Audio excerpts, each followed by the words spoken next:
जय हिंद। कैसे हैं आप? एक बार फिर आपके अपने चैनल गुरु गंगा में आपका हार्दिक स्वागत है। आज के वीडियो में हम लोग भारतीय इतिहास के महत्वपूर्ण प्रश्नों की श्रृंखला का 61वां प्रैक्टिस सेट हल करेंगे, टेस्ट सीरीज हल करेंगे। इस वीडियो में भी 40 महत्वपूर्ण प्रश्नों को शामिल किया गया है जो विभिन्न प्रतियोगी परीक्षाओं में पूछे गए हैं, और यह मराठा राज्य और मराठा राज्य संघ से संबंधित है। तो बहुत इंपॉर्टेंट वीडियो है, इसे आप अंत तक जरूर देखिएगा। चलिए शुरू करते हैं आज की इंपॉर्टेंट कक्षा। पहला प्रश्न है, मराठों के उत्कर्ष के महत्वपूर्ण कारण क्या थे? मराठों के उत्कर्ष के महत्वपूर्ण कारण क्या थे? एक, महाराष्ट्र की भौगोलिक स्थिति। दो, औरंगजेब की हिंदू विरोधी नीति। तीन, मराठा धर्म सुधारकों का प्रभाव। चार, शिवाजी द्वारा दक्षिण के शासकों से आर्थिक व सैन्य सहायता प्राप्त करना। पाँच, शिवाजी का जुझारू व्यक्तित्व। और नीचे ABCD कर कर चार विकल्प आपके समक्ष दिए गए हैं। इन चारों विकल्पों में से सही विकल्प क्या है, इसका चयन आपको करना है। तो आप देख लें इस कूट में कौन सा सही है। तो मराठों के उत्कर्ष के जो प्रमुख कारण है वह है महाराष्ट्र की भौगोलिक स्थिति।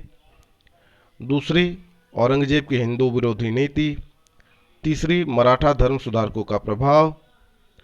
और पांचवा, शिवाजी का जुझारू व्यक्तित्व, है ना। तो एक, दो, तीन, पाँच यह है, यह सही नहीं है।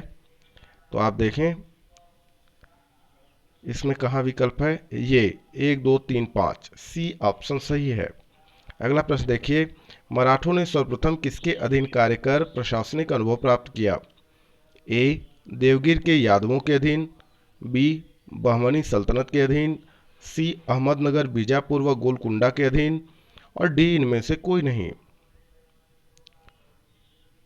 तो मराठों ने सबसे पहले देवगिर के यादवों के अधीन कार्य करके प्रशासनिक अनुभव प्राप्त किया। ए सही विकल्प है। मराठों के बरगिगिरी बरगिगिरी जो गुरिल्ला युद्ध प्रणाली थी, छापामार युद्ध प्रणाली थी, उसकी बात की जा रही है। तो ये पूछा गया प्रश्न में कि मराठों के बरगिगिरी गुड़ का सबसे पहले और सबसे अधिक उपयोग किसने किया? ए, मलिक अंबर ने। बी, शाहजहां ने। सी, जहांगीर ने। डी, औरंगजेब ने। तो इसका सही उत्तर है मलिक अंबर ने। निम्नलिखित में से गुरिल्ला युद्ध का पथ प्रदर्शक कौन था? ए, औरंगजेब। बी, अकबर। सी, शिवाजी। डी, बालाजी। तो गुरिल्ला युद्ध का पथ प्रदर्शक शिवाजी, सी सही उत्तर है। शिवाजी के प्रशासन में पेशवा किसे कहा जाता था? ए, धार्मिक मामलों के मंत्री को। बी, रक्षा मंत्री को। सी, प्रधानमंत्री को। और डी, न्याय मंत्री को। पेशवा किसे कहा जाता था? शिवाजी के प्रशासन में पेशवा किसे कहा जाता था? प्रधानमंत्री को, सही उत्तर है। चौथ क्या था? ए, औरंगजेब द्वारा लगाया गया एक धार्मिक कर। बी, शिवाजी द्वारा लगाया गया एक मार्ग कर। सी, अकबर द्वारा वसूल किया जाने वाला सिंचाई कर। और डी, पड़ोसी राज्यों पर शिवाजी द्वारा लगाया गया भूमि कर। चौथ क्या है? हाँ, क्या था? बिल्कुल सही है, पड़ोसी राज्यों पर शिवाजी द्वारा लगाया गया जो भूमि कर था उसे चौथ कहा जाता था। मराठा राज्य का दूसरा संस्थापक किसे कहा जाता है? ए, राजाराम। बी, बालाजी विश्वनाथ। सी, बाजीराव प्रथम। डी, बालाजी बाजीराव। मराठा राज्य का दूसरा संस्थापक कहा जाता है बालाजी विश्वनाथ को। बी सही उत्तर है। निम्नलिखित यूरोपीय शक्तियों में किसने शिवाजी को तोपें प्रदान की? ए, पुर्तगाली। B, Dutch. सी, अंग्रेज। डी, फ्रांसीसी। तो शिवाजी को तोपें प्रदान करने वाली जो यूरोपीय शक्तियां थीं उसका नाम है अंग्रेज, है ना, इंग्लिशमैन। सी सही उत्तर है। शिवाजी ने मुगलों को किस संधि के द्वारा किलों को हस्तांतरित किया? ए चित्तौड़ की संधि, बी पूणे की संधि, सी पुरंदर की संधि और डी तोरण की संधि। बिल्कुल सही, पुरंदर की संधि। आगे देखें, शिवाजी का राज्याभिषेक कहाँ हुआ था? ए रायगढ़, बी कालानौर, सी रायचूर, डी आगरा। शिवाजी का राज्याभिषेक रायगढ़ के किले में हुआ था, ये सही है। किसके शासनकाल में मराठा प्रमुख संभाजी की हत्या कर दी गई थी? ए औरंगजेब, बी शाहजहां, सी जहांगीर, डी अकबर। मराठा प्रमुख संभाजी की हत्या किसके शासनकाल में कर दी गई? औरंगजेब के, बिल्कुल ठीक है। शिवाजी के साम्राज्य की राजधानी कहाँ थी? ए पुणे, बी रायगढ़, सी कारवाड़, डी पुरंदर। शिवाजी के साम्राज्य की राजधानी रायगढ़, बिल्कुल सही उत्तर है, रायगढ़। पानीपत की तीसरी लड़ाई जो 1761 ईस्वी में हुई थी, किसके बीच हुई थी? ए पेशवा बाजीराव द्वितीय और अहमद शाह अब्दाली, बी बाबर और इब्राहिम लोदी, सी अकबर और हेमू, डी औरंगजेब और तैमूर। पानीपत की तीसरी लड़ाई 1761 ईस्वी में जो हुई थी, किसके बीच हुई थी? पेशवा बाजीराव द्वितीय और अहमद शाह अब्दाली, बिल्कुल सही उत्तर है। शिवाजी सर्वाधिक किससे प्रभावित थे? ए मीराबाई से, बी हजरत महल से, सी जीजाबाई से, डी चांद बीबी से। तो आप सही उत्तर जानते हैं, जीजाबाई से, है ना। जीजाबाई कौन थी, आपको बताना है, कमेंट बॉक्स में उत्तर दीजिएगा। अष्टप्रधान मंत्रिपरिषद किस शासक के शासनकाल में थी? ए टीपू सुल्तान, बी अकबर, सी शिवाजी, डी कृष्णदेवराय। अष्टप्रधान मंत्रिपरिषद किस शासक के शासनकाल में थी? शिवाजी, बिल्कुल ठीक है। शिवाजी के राजनीतिक गुरु एवं संरक्षक कौन थे? ए समर्थ रामदास, बी शाहजी भोसले, सी दादाजी कोंडदेव और डी इनमें से कोई नहीं। राजनीतिक गुरु एवं संरक्षक शिवाजी के दादाजी कोंडदेव, बिल्कुल सही उत्तर है। आपको सुमेलित करना है, एक तरफ नाम है, दूसरी तरफ बताया गया है, रिश्ता बताया गया है ना, और नीचे ABCD करके 4 विकल्प दिए गए हैं। आपको उन चारों विकल्पों में से सही विकल्प का चयन करना है। तो आइए देखते हैं।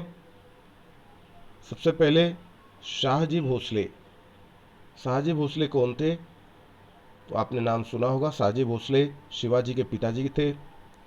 जीजाबाई, अभी ऊपर बात हो रही थी, तो जीजाबाई शिवाजी की माताजी थीं और इन्हीं से उन्होंने रामायण, महाभारत और अन्य बहुत सारी धार्मिक कथाएं सुन रखी थी, जिसका प्रभाव उनके व्यक्तित्व पे पड़ा, उनके जीवन पे पड़ा। और समर्थ रामदास ये शिवाजी के आध्यात्मिक गुरु थे, है ना, और दादाजी कोंडदेव जो थे वो शिवाजी के संरक्षक थे। तो जो उत्तर है वह 1, 2, 3, 4 के रूप में प्राप्त होता है, आप चेक कर लें। सुमेलित करने वाले प्रश्न बहुत आते हैं, देखिए 1, 2, 3, 4 यहाँ पर है, ए विकल्प सही है। शिवाजी को कर्म दर्शन का उपदेश देने वाले एवं शिवाजी के पुत्र संभाजी को मराठों को संगठित करने और महाराष्ट्र धर्म को प्रचारित करने का उपदेश देने वाले मराठा संत कौन थे? ए समर्थ रामदास, बी तुकाराम, सी एकनाथ, डी इनमें से कोई नहीं। जी हाँ, समर्थ रामदास, ये सही विकल्प है। दास बोध के रचनाकार कौन है? यह एक पुस्तक है, इसके रचनाकार का नाम बताना है। दास बोध। ए तुलसीदास, बी सूरदास, सी कबीरदास, डी समर्थ रामदास। तो इस पुस्तक के रचनाकार हैं समर्थ रामदास। लॉर्ड वेलेस्ली की सहायक संधि को स्वीकार करने वाला पहला मराठा सरदार कौन था? ए पेशवा बाजीराव द्वितीय, बी रघुजी भोसले, सी दौलत राव सिंधिया और डी इनमें से कोई नहीं। तो वेलेस्ली की जो सहायक संधि हुई थी उसको स्वीकार करने वाला पहला मराठा सरदार पेशवा बाजीराव द्वितीय थे। ये सही विकल्प है। सरंजामी प्रथा किससे संबंधित थी? ए मराठा भू राजस्व व्यवस्था, बी तालुकदारी प्रथा, सी कुतुबशाही प्रशासन और डी इनमें से कोई नहीं।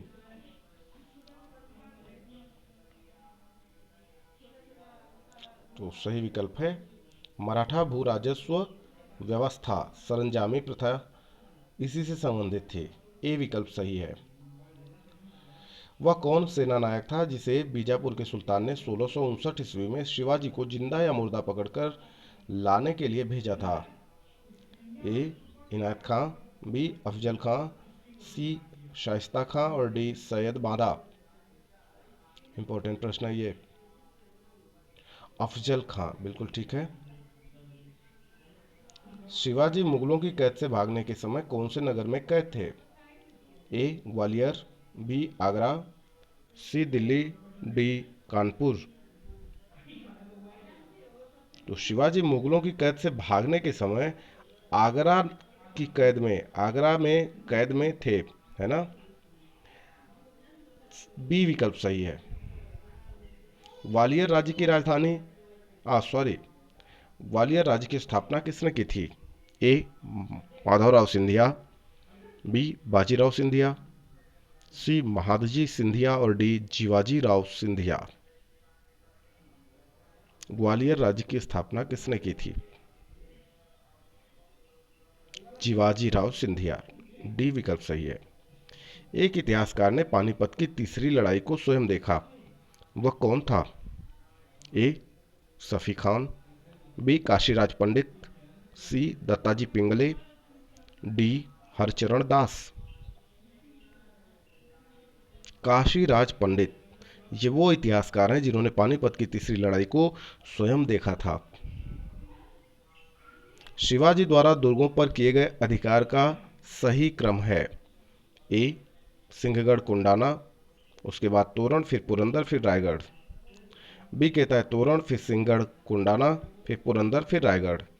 सी कहता है पहले पुरंदर, फिर सिंहगढ़ कुंडाना, फिर तोरण, फिर रायगढ़। और डी कहता है रायगढ़, फिर सिंहगढ़ कुंडाना, फिर तोरण, फिर पुरंदर। तो आपको बताना है सही क्रम क्या है, बताइए। हाँ, ए सही विकल्प है। पहले सिंहगढ़ कुंडाना, फिर तोरण, फिर पुरंदर का दुर्ग, फिर रायगढ़ का दुर्ग। ठीक ना। आगे देखिए, सुमेलित कीजिए।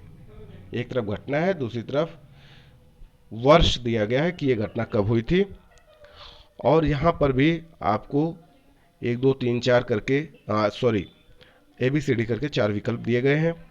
आपको इन चारों विकल्पों में से सही विकल्प का चयन करना है। तो आप देखें और मिलान करने का प्रयास करें। आप जानते हैं ऐसे प्रश्न बहुत आते हैं, है ना। तो देखिए, बीजापुर के सरदार अफजल खां की हत्या कब की गई थी?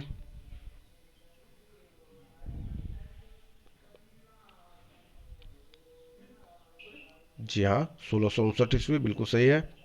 दक्कन के मुगल सूबेदार शाइस्ता खां पर पूना में हमला, यह हुआ था 1663 ईस्वी में।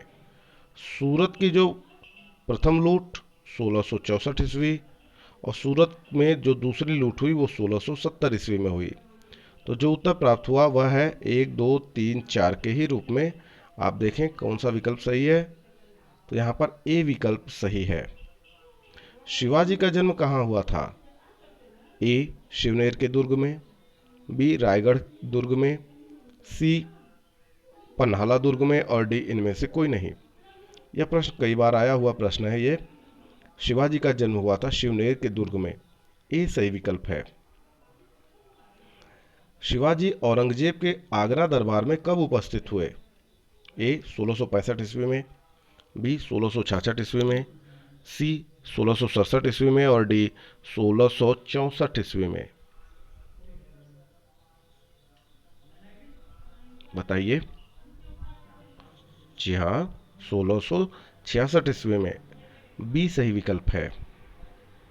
संभाजी के बाद मराठा शासन को निम्नलिखित में से किसने सरल और कारगर बनाया? ए राजाराम, बी बालाजी विश्वनाथ, सी गंगाबाई, डी नानाजी देशमुख। तो संभाजी के बाद मराठा शासन को सरल और कारगर बनाने वाले थे बालाजी विश्वनाथ। बी सही उत्तर है। शिवाजी के अष्टप्रधान का जो सदस्य विदेशी मामलों की देखरेख करता था वह था। शिवाजी ने 8 लोगों की एक कमेटी जो बना रखी थी, जिसे अष्टप्रधान कहा जाता था, उसका वह सदस्य जो विदेशी मामलों की देखरेख करता था वो क्या कहलाता था? ए पेशवा, बी सचिव, सी पंडितराव, डी सुमंत। विदेशी मामलों की देखरेख करने वाला सदस्य सुमंत बिल्कुल सही उत्तर है। शिवाजी को राजा की उपाधि किसने प्रदान की थी? ए बीजापुर के शासक ने, बी अहमदनगर के शासक ने, सी औरंगजेब ने और डी महाराजा जय सिंह ने। शिवाजी को राजा की उपाधि किसने प्रदान की थी? औरंगजेब ने बिल्कुल ठीक उत्तर है। शिवाजी ने कब छत्रपति की उपाधि धारण कर अपना राज्याभिषेक करवाया? ए अप्रैल 1665 ईस्वी में, बी जून 1675 ईस्वी में, सी अप्रैल 1680 ईस्वी में और डी कहता है जून 1674 ईस्वी में। क्या है सही उत्तर? जून 1674 ईस्वी सही विकल्प है। काशी के किस प्रसिद्ध विद्वान ने शिवाजी का राज्याभिषेक करवाया? ए श्री विश्वेश्वर जी गंगा भट्ट, बी गुरु रामदास, सी श्री विश्वनाथ शर्मा और डी इनमें से कोई नहीं। तो काशी के विद्वान थे वो श्री विश्वेश्वर जी गंगा भट्ट, जिन्होंने शिवाजी का राज्याभिषेक करवाया था। ए सही विकल्प है। अपने राज्याभिषेक के उपलक्ष्य में शिवाजी ने क्या नहीं किया? ए अपनी एक मुहर बनवाई, बी एक नया संवत चलाया, सी क्षत्रिय कुल वतस्मा एवं हैंदव धर्मोद्धारक, ये 2 उपाधियां उन्होंने धारण की, जिसमें क्षत्रिय कुल वतस्मा का अर्थ होता है क्षत्रिय परिवारों का आभूषण और हैंदव धर्मोद्धारक का मतलब होता है हिंदू धर्म का उद्धारक। ये 2 उपाधियां उन्होंने धारण की। और डी कहता है कि सभी प्रकार के कर हटा लिए। आपको बताना है कि अपने राज्याभिषेक के उपलक्ष्य में शिवाजी ने क्या नहीं किया। हाँ, ऊपर का तो ये तीनों ठीक है, अपनी एक मुहर बनवाई, नया संवत चलाया और ये उपाधि भी धारण की, लेकिन सभी प्रकार के कर हटा लिए, ये सही नहीं है। इसलिए यही इस प्रश्न का सही उत्तर भी है ना, 35 का डी। शिवाजी का अंतिम सैन्य अभियान था? ए कर्नाटक अभियान, बी सलेहर का अभियान, सी जंजीरा के सिद्धियों के विरुद्ध अभियान और डी कुंडाड़ा का अभियान। अंतिम सैन्य अभियान क्या था शिवाजी का? कर्नाटक अभियान बिल्कुल ठीक उत्तर है। शिवाजी को पहाड़ी चूहा और साहसी डाकू की संज्ञा किसने दी? ए जयसिंह, बी अफजल खां, सी औरंगजेब, डी इनमें से कोई नहीं। हाँ, औरंगजेब ने शिवाजी को पहाड़ी चूहा और साहसी डाकू कहा था। सी सही उत्तर है। शिवाजी के समय में अष्टप्रधान किसे कहा जाता था? अष्टप्रधान किसे कहा जाता था? ए 8 विद्वानों की सभा को, बी 8 सर्वाधिक बहादुर सैनिकों को जो शिवाजी के अंगरक्षक होते थे, सी 8 मंत्रियों की एक परिषद को और डी शिवाजी के 8 महत्वपूर्ण सलाहकारों को। अष्टप्रधान किसे कहा जाता? वेरी इंपॉर्टेंट प्रश्न है ये। 8 मंत्रियों की एक परिषद होती थी जिसे अष्टप्रधान कहा जाता था। ये बिल्कुल सही उत्तर है।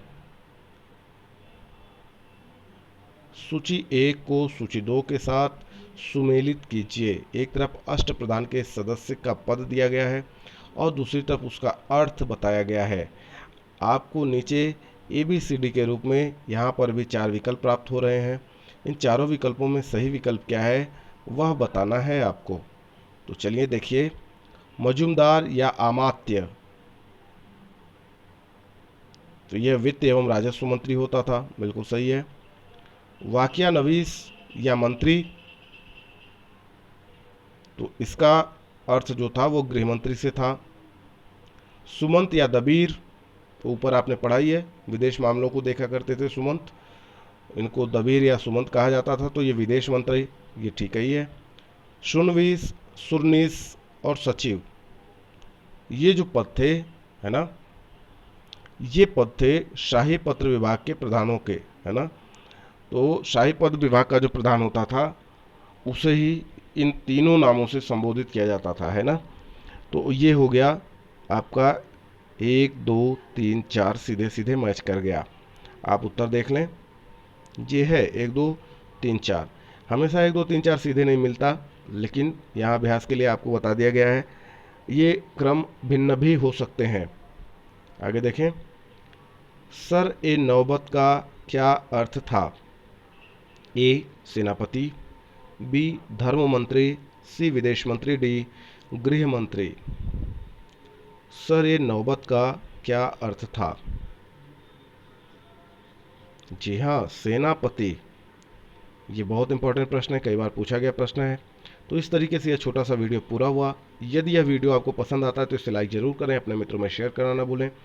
चैनल पर नए हैं तो चैनल को सब्सक्राइब करके बेल आइकन को प्रेस कर लीजिए, ताकि प्रत्येक इंपॉर्टेंट वीडियो की नोटिफिकेशन आपको भी समय से मिलती रहे। और फिर मिलते हैं अगले इंपॉर्टेंट वीडियो में, तब तक के लिए आप सभी लोगों को जय हिंद।